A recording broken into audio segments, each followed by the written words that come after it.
बिस्मिल्लाहिर्रहमानिर्रहीम, अस्सलाम वालेकुम।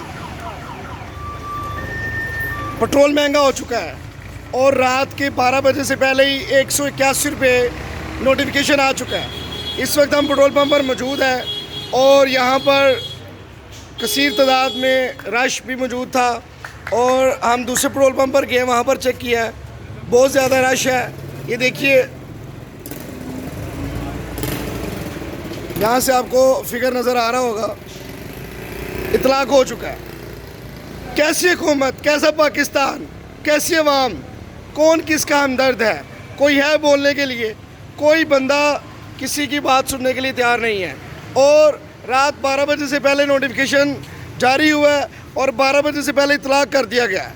अवाम पर जुल्म का पहाड़ है और कोई पूछने वाला नहीं है।